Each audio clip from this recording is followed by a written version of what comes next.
doula depuis 10 ans, maman depuis 11 ans, technicienne en travail social depuis 20 ans. Je suis Andréane Loubier, accompagnante à la naissance et bienvenue dans mon univers où tous les sujets reliés à la maternité seront abordés au fil des semaines. De la grossesse aux premières années de vie, en passant par les émotions et défis des mamans et futures mamans. Maman vivante, c'est bien plus qu'un simple podcast. C'est une invitation à vivre pleinement chaque instant de ton parcours de maman, les doux comme les intenses, ceux qui font pleurer et ceux qui font rire, ceux qui épuisent comme ceux qui énergisent. Parce que ton rôle de mère est celui qui prend la plus grande place. Te sentir vivante comme maman, c'est te sentir vivante dans ta vie. Bienvenue dans ce 13e épisode du podcast Maman vivante après une pause de pratiquement 2 mois pour me concentrer à combattre un virus après l'autre. Me revoilà en pleine forme pour vous parler aujourd'hui de ma vision par rapport à la préparation à l'accouchement versus l'anticipation de l'accouchement. Puis pourquoi j'ai choisi de parler de ça aujourd'hui? Parce que plusieurs futures mamans n'osent pas trop se préparer parce qu'elles ont peur de vivre de l'anxiété si elles en savent trop, entre guillemets, ou elles ont peur d'être déçues si finalement leur accouchement se déroule pas comme elles l'avaient imaginé. Bref, elles ont peur que la préparation les pousse vers l'anticipation. Alors que c'est tout à fait l'inverse qu'on veut faire, et c'est de ça que je vais vous parler aujourd'hui. Tu sais, je les comprends, ces mamans-là, tu sais, que l'anticipation soit positive, c'est-à-dire je me fais des super beaux scénarios, puis j'espère que ça va se passer de même, ou que ça soit plus négatif, du genre je me fais des scénarios catastrophes, j'en sais trop, je deviens anxieuse, ben je les comprends de pas vouloir aller là, ni d'un côté, ni de l'autre. Tu sais, qui est-ce qui veut s'ajouter du stress dans la vie? Donc là, en ce moment, comme je suis en train en fait, je suis en période d'inscription pour mon programme de préparation à l'accouchement, je reçois des messages. Il y a des femmes qui m'écrivent pour me dire « J'hésite, je sais pas trop, je sais pas, tu sais, je suis anxieuse, j'ai peur de trop en savoir, j'ai peur de me mettre à comme anticiper trop d'affaires, si j'en sais trop, si je sais trop les différentes possibilités. » Puis ben, c'est un peu pour m'adresser à ces femmes-là parce que je fais cet épisode-ci, parce que je sais qu'elles sont loin d'être seules à vivre ce dilemme-là de j'y vais avec le flow ou je me prépare, puis là, on va voir toutes ces nuances-là, on va démêler tout ça aujourd'hui parce que des fois, effectivement, la ligne est très mince entre se préparer à donner naissance et anticiper cet événement-là. Alors d'abord, quand on regarde les définitions, on va aller à la base. La définition d'anticiper, la courte définition, c'est de prévoir ce qui va arriver. Tandis que se préparer, c'est se disposer à faire quelque chose. C'est se mettre dans un état satisfaisant pour être en mesure de faire quelque chose. Voilà. Je pourrais arrêter ça là parce que pour moi, on dirait que tout est dit, ça veut tout dire. Prévoir ce qui va arriver versus se mettre dans un état satisfaisant pour faire quelque chose. Je sais pas si ça vous fait le même effet à vous qu'à moi quand je le dis, mais moi, quand je dis prévoir ce qui va arriver, on dirait que je suis comme tu sais, je vais essayer de prévoir ce qui va arriver. On dirait que mes épaules se redressent, là, tu sais, se crispent. La mâchoire, je suis comme, ouais, pas sûr. Tandis que quand je dis se mettre dans un état satisfaisant pour faire quelque chose, on dirait que ça fait comme, tu sais, ça respire mieux. La détente arrive tout de suite, me mettre dans un état satisfaisant. Tu sais, on dirait, sentez-vous le calme qui embarque? C'est exactement l'effet qu'une bonne préparation à l'accouchement devrait avoir. Emmener dans un état de calme et un état satisfaisant. Donc, première chose, se préparer pour la naissance d'un enfant, ce n'est pas de créer des scénarios parfaits, pas de pelleter des nuages. Là, OK? On n'est pas dans le monde de licorne du tout. C'est pas essayer de tout planifier non plus puis de tout contrôler. Loin de là. C'est pas de se faire croire que grâce à notre merveilleuse préparation, ben tout va être facile puis que ça va être un accouchement de rêve. OK? Une naissance, c'est beaucoup trop imprévisible pour qu'on puisse garantir que tout va être parfait. D'ailleurs, petite parenthèse à ce sujet-là, j'en vois passer des pubs qui utilisent ces arguments-là. Accoucher facilement, accoucher sans douleur, pour un accouchement à la hauteur de tes attentes, accoucher sans stress, accoucher sans paniquer, prévenir les complications de l'accouchement. Puis même des fois, je trouve que c'est comme romancé un peu. Tu sais, il y a certaines personnes qui n'utilisent jamais le mot accoucher, qui n'utilisent jamais le mot douleur, comme si c'était négatif, comme si ça amenait, je sais pas, une mauvaise vibe ou que pour eux, ça résonne comme quelque chose de négatif, ou je sais pas quoi, faudrait leur demander, en fait. Et ce que j'ai envie de dire, c'est soyez, quand vous choisissez votre préparation à l'accouchement, soyez attentive à ça. Est-ce que la personne que vous choisissez a des valeurs qui vous correspondent? Est-ce que sa vision correspond à la vôtre ou ça va vous taper ses nerfs finalement, qu'elle n'utilise jamais le mot douleur puis qu'elle utilise toujours le mot, mettons, sensation ou le mot, je sais pas quoi. Je pourrais m'égarer longtemps là-dessus parce que il y a plusieurs personnalités, il y a plusieurs points de vue, il y a plusieurs professionnels puis c'est parfait comme ça parce qu'il y en a pour tous les goûts, il y en a pour toutes les couleurs. Mais ce que je dis, c'est choisissez. Il faut que ça corresponde à vos valeurs, à vos besoins. Puis, j'ai envie vraiment de conclure cette parenthèse en vous disant de faire attention aux personnes qui essaient de vous vendre du rêve. C'est comme dans tout, hein? Il y a toujours des gens qui font du marketing pour vous vendre du rêve, accoucher sans douleur. Tu sais, ça arrive, accoucher sans douleur, mais c'est rarissime, là, vraiment. Puis dans le fond, souvent, ces gens-là vont un peu jouer sur les mots. Ah oui, c'était pas de la douleur, c'était des sensations que j'ai accueillies. Ben ok, mais tu sais, on peut-tu appeler un chat un chat? Si vous m'avez déjà entendu parler de ce sujet-là, vous connaissez mon discours. On peut-tu appeler un chat un chat? Une contraction, ça fait mal. On peut-tu se le dire que ça fait mal, une contraction? Fin. Sans paniquer avec ça, sans rendre ça négatif. C'est pas parce que ça fait mal que c'est négatif nécessairement. Fait que bref, prenez votre temps, choisissez quelqu'un qui vous correspond à ce que vous souhaitez. La vie, c'est plein de nuances. Ce n'est jamais, jamais tout noir, tout blanc. Alors, je reviens à ce que je disais avant ma parenthèse. C'est-à-dire qu'une naissance, c'est beaucoup trop imprévisible pour qu'on puisse garantir que tout va être parfait. Mais ça reste que je suis très consciente que c'est un moment unique dans la vie d'une femme, dans la vie d'un couple même. Et que parfois, sans trop qu'on le veuille ou qu'on s'en rende compte, ben ça vient avec des attentes, ça vient avec du stress, des peurs des fois, même des fois du déni.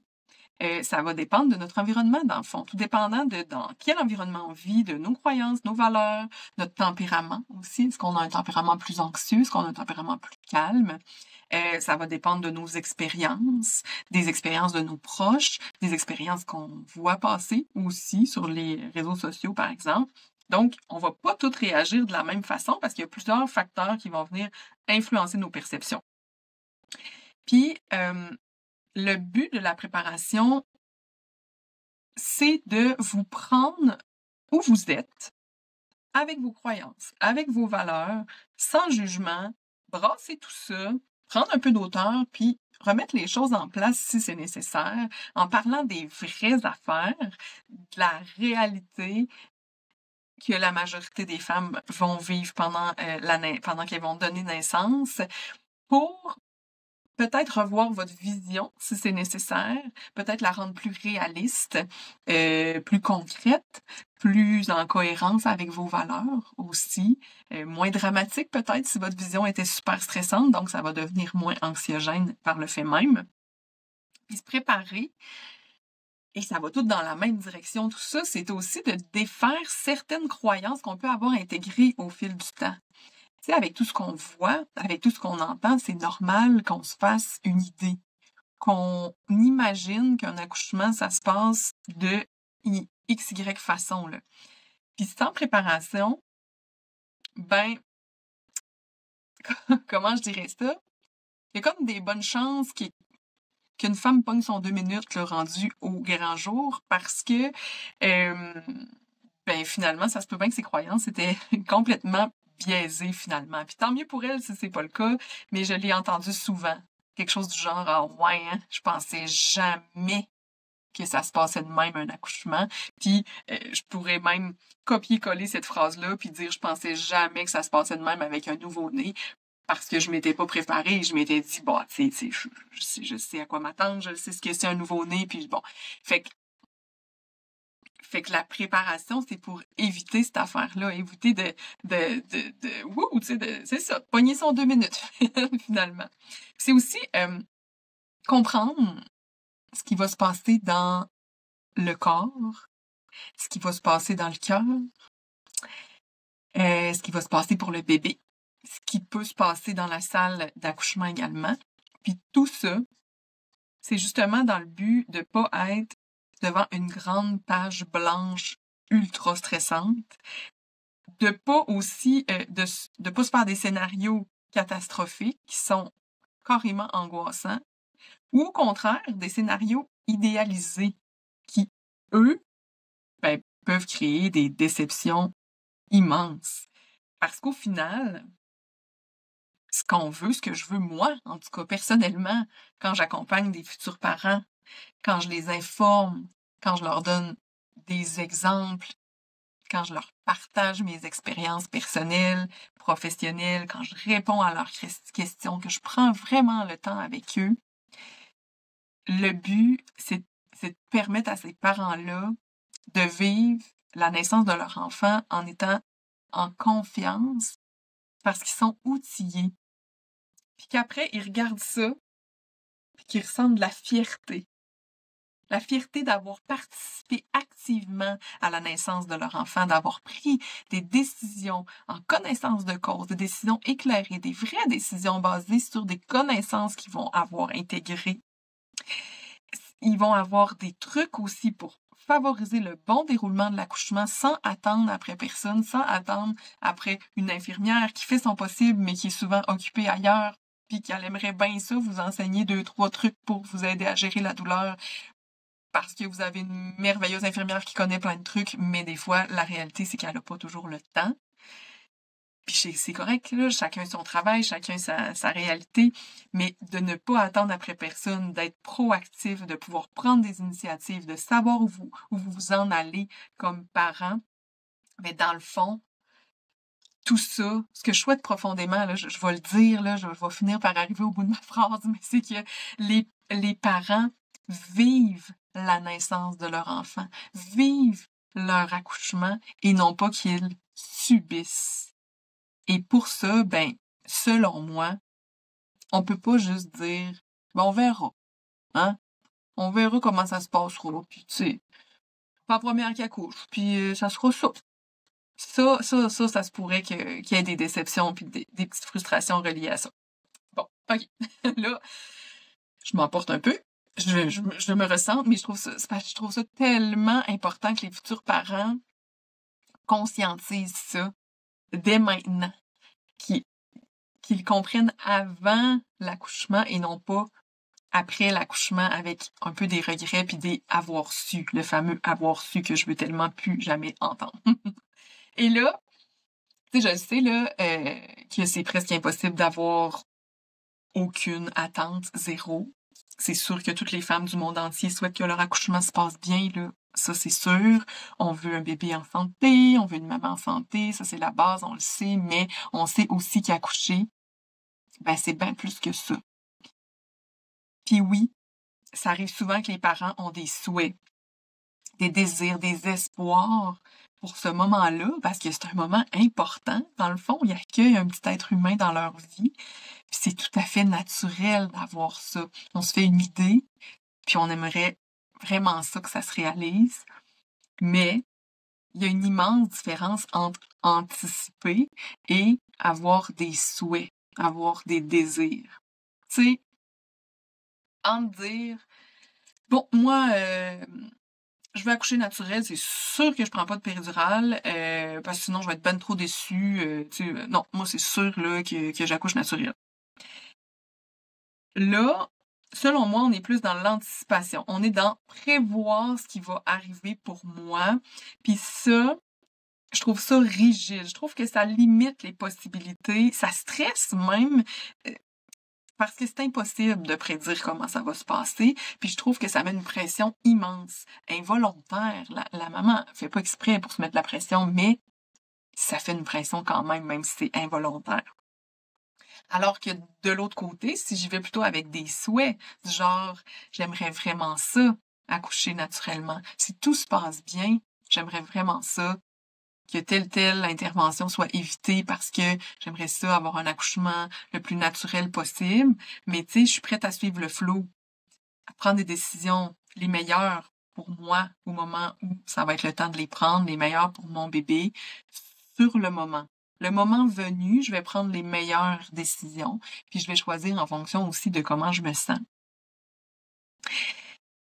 Je le sais, là. C'est comme, j'essaie de nuancer tout ça, puis je le sais que, tu sais, ça se peut que nos souhaits prennent le bord, là. Je l'ai vécu moi-même, là. Mes souhaits, ils ont pris le bord 2 fois plutôt qu'une. Puis, c'est possible de vivre la déception quand même, puis de la tristesse quand même si on n'avait pas des attentes super rigides, puis qu'on était réaliste dans tout ça, puis c'est correct. C'est correct de vivre ces émotions-là, d'en parler de toute façon. Accoucher, ça en fait vivre plein d'émotions, que ça se passe bien, moins bien. Peu importe le déroulement, il y a des émotions intenses à ça, puis il faut se permettre de les vivre. Je disais que j'avais vécu, moi, deux déceptions. Ouais, je vais dire ça, 2 déceptions sur 3 accouchements. Je vais me permettre de vous en parler un peu parce que je trouve que ça image bien ce que j'essaie d'expliquer. Un premier accouchement qui a été une césarienne planifiée, mon petit bébé était en siège. Un deuxième accouchement que j'avais un suivi avec une sage-femme. Je voulais accoucher naturellement avec ma sage-femme. Puis finalement, problème de santé, il est jugé que mon bébé serait plus en sécurité à l'extérieur qu'à l'intérieur, donc déclenchement médical à l'hôpital, transfert avec l'équipe médicale, médecin, gynéco et tout.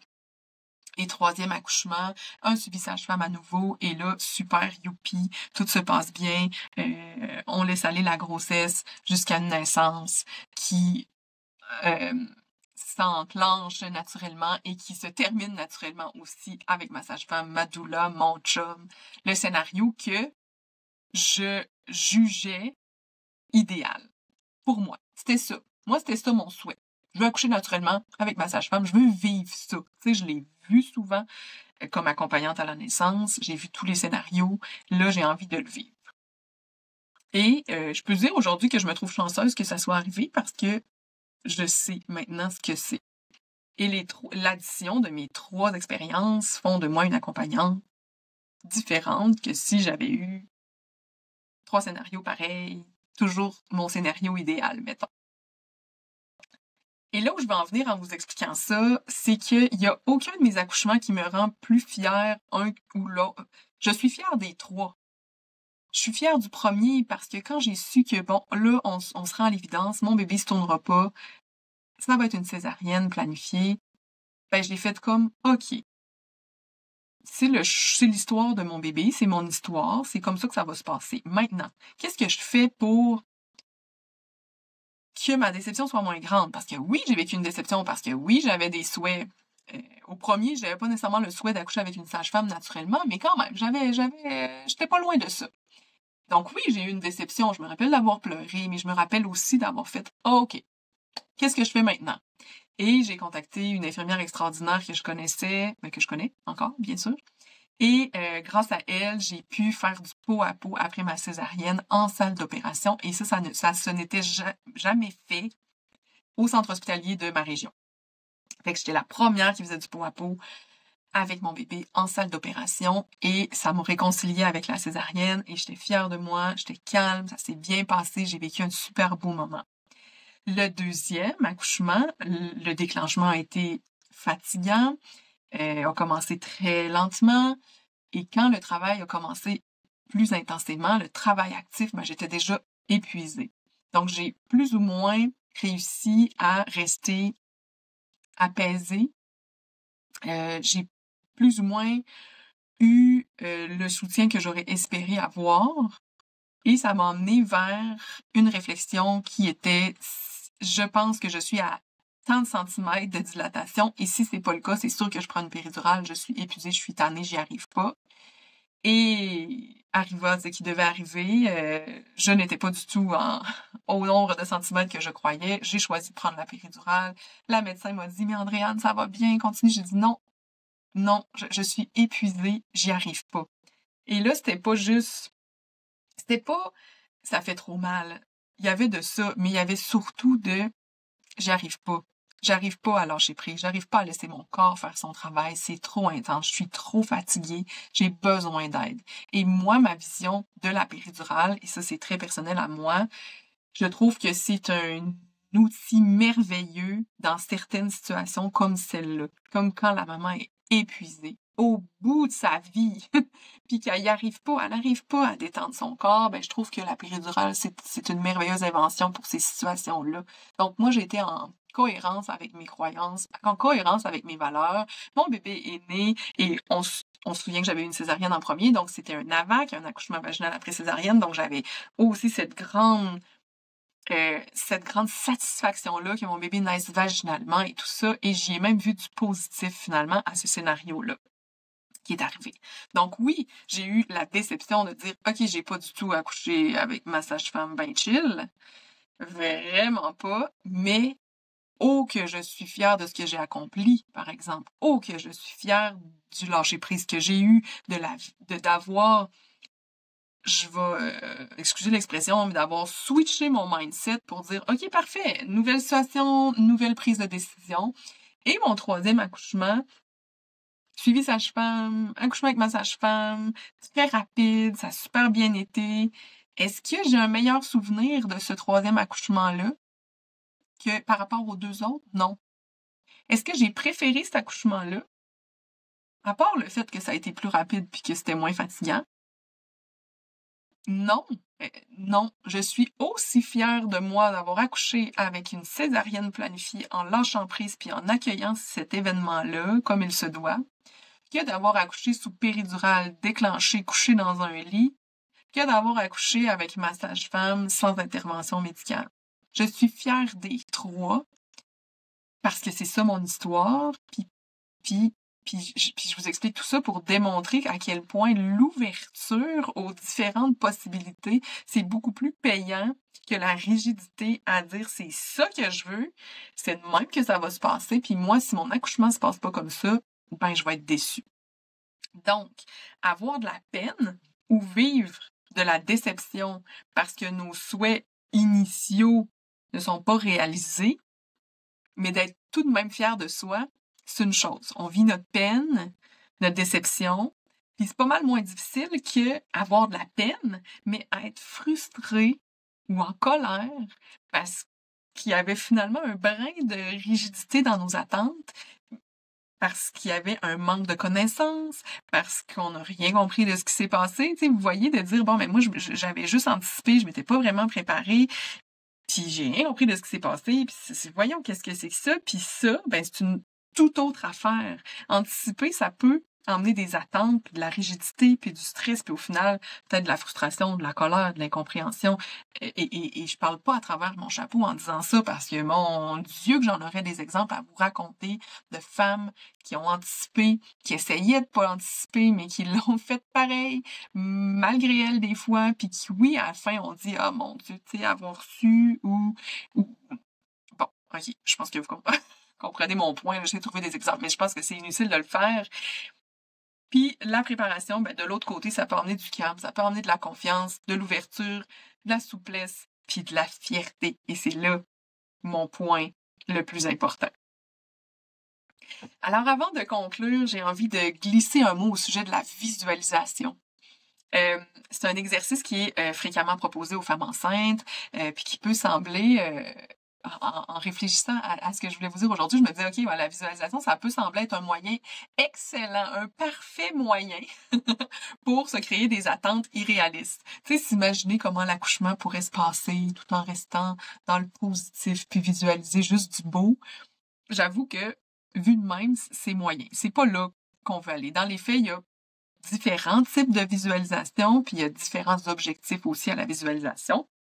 Quand on parle de visualiser l'accouchement, pour moi, c'est pas d'imaginer le déroulement de l'accouchement. Pour ma part, j'invite les futures mamans à se visualiser elles et à ressentir leur puissance, leur confiance, leur calme. Et ça sans intégrer aucun autre élément de son environnement. Tu sais, la seule chose qu'on est certaine, dans le fond, quand on va accoucher, c'est que on va être présente avec notre bédaine puis notre bébé. Point. C'est la seule chose. C'est la seule chose qu'on est sûr. Le reste, on le sait pas. Où on va accoucher, on le sait pas. Comment ça va se passer, on le sait pas. Avec qui. Ça aussi, ça peut changer. C'est où, je sais pas, je vais être dans quelle chambre, moi, pour accoucher, je sais pas de quoi ça va avoir l'air, les équipements vont être placés comment. Je me doute un peu, tu sais, mais j'ai aucune idée concrètement à quoi ça va ressembler. Ça peut être finalement bien différent parce qu'il y avait tellement de filles qui accouchaient cette journée-là que je me suis ramassée dans une chambre qui est même pas une salle d'accouchement à la base. On le sait pas. Avec qui? Je disais que ça pouvait varier parce que le personnel médical est en rotation, les sages-femmes font équipe, on sait pas ça va être quelle sage-femme à quel moment, on le sait à l'avance parce qu'on a l'horaire, on sait qui on va appeler au bout du fil, mais on sait pas quand on va accoucher, donc qui va être là, on n'est pas certain. On le sait que ça va être notre conjoint, notre ami, notre mère, une personne qui nous accompagne, qui va être là. Mais elle, cette personne-là, là, on ne sait pas comment qu'elle va réagir. Même si elle a l'air bien calme, bien zen, finalement, elle va être super stressée? Est-ce que ses paroles vont nous faire du bien? Est-ce que ses massages vont nous faire du bien? Est-ce qu'elle va un peu perdre le contrôle? Est-ce qu'elle va se sentir dans l'impuissance? Est-ce qu'elle va être super émotive ou elle va être vraiment calme puis elle va être d'un soutien extraordinaire? On n'en a aucune idée. Il n'y a rien de ça qui est coulé dans le béton. Donc, on visualise en se connectant profondément à soi puis à rien d'autre. Puis là, moi, ce que je fais pour visualiser ça, c'est que je me visualise moi, OK? Mon image, elle est claire, OK? Puis je visualise mon corps même pas au complet, là. Tu sais, mettons ma tête puis mon tronc, là. C'est pas mal ça avec ma bédaine. Je ne sais pas si j'ai un soluté dans le bras, je ne sais pas si je suis couchée dans un lit, et je ne sais pas si je suis couchée dans un bain chaud, je ne sais pas si mon chum est à côté. Dans ma visualisation, il n'y a pas ça. Il y a moi, et tout autour, c'est flou, c'est brouillé. Moi, juste moi. Mon énergie est concentrée à l'intérieur de moi et en connexion avec mon bébé. Donc ça, ce que ça fait, c'est que peu importe comment se déroule l'accouchement, peu importe si finalement il y a une intervention que on n'avait pas planifiée, que l'accouchement se finit pas de la façon qu'on aurait aimé, ben moi, je me suis visualisée dans mon plein pouvoir, dans le calme. Je me visualise en train de vivre une contraction, de la respirer, d'être apaisée, détendue, mâchoire détendue, épaules détendues, respiration lente dans le calme. C'est là-dessus qu'on a du pouvoir, c'est ça qu'on visualise. Comme ça, on évite tout le reste. On n'anticipe pas le déroulement parce qu'on n'en sait rien puis on l'intègre pas dans notre visualisation. Ça, pour moi, c'est une visualisation qui va être efficace parce que si, au final, le stress pogne pendant l'accouchement parce qu'il n'y a pas rien qui se passe comme prévu, ben, si on s'est pratiqué assez à se visualiser dans ce calme-là, si on a mis notre énergie pendant notre grossesse pour connecter à ça, ben, il y a des bonnes chances qu'on arrive à connecter à ça rendu à l'accouchement ou du moins, si on n'y arrive pas, mais au final, quand l'accouchement est terminé, on n'a pas la déception de dire ah ouais, moi je m'étais tellement imaginé tel scénario. Ben non, je m'étais imaginé ça. Puis oui, ça se peut que je vive des déceptions, et au moins j'ai pas de frustration, de colère et tout ça parce que je me suis concentrée sur moi et ce sur quoi j'ai du pouvoir au final.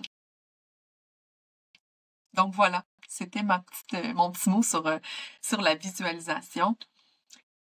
Donc, pour moi, vous l'avez bien compris, se préparer à l'accouchement versus l'anticiper, c'est carrément deux univers. Quand on anticipe, on n'est pas dans la bonne énergie, on est dans le stress, on est dans l'anxiété, on est dans des vibrations qui nous emmènent pas dans un état de calme, mais pas du tout. Puis si vous êtes une personne anxieuse en général dans la vie, ben, je trouve que c'est d'autant plus important de vous préparer, mais surtout de vous préparer avec la bonne personne. La personne qui va être disponible pour répondre à vos besoins, qui va vous entendre dans cette émotion-là, pour vous aider à l'apaiser le plus possible. Donc, si vous êtes une personne anxieuse, ben, c'est sûr qu'une préparation en groupe, où vous aurez peut-être pas beaucoup de temps pour prendre la parole, ou vous serez peut-être gêné de prendre la parole, ou une préparation où vous achetez une vidéo, vous l'écoutez toute seule dans votre salon, l'anxiété pogne, il n'y a personne pour vous aider à dealer avec ça. Donc, je vous invite à aller vers une préparation peut-être en personne, individualisée, personnalisée, ou comme ma préparation en ligne. Oui, c'est en ligne, on fait des Zooms, on est en petit groupe, mais je suis toujours disponible et mes collaboratrices aussi pour aller répondre à vos questions, pour aller entendre votre stress, votre angoisse, vos besoins. On est là pour le personnaliser, même si c'est en ligne. Donc, quand ça va bien, on a la distance que vous souhaitez avoir, puis quand on a besoin de plus, ben, on peut avoir plus. Je vous invite vraiment à trouver quelque chose qui va être à votre couleur. Parce qu'une maman vivante, c'est une maman préparée, mais c'est aussi une maman bien entourée. Ciao tout le monde!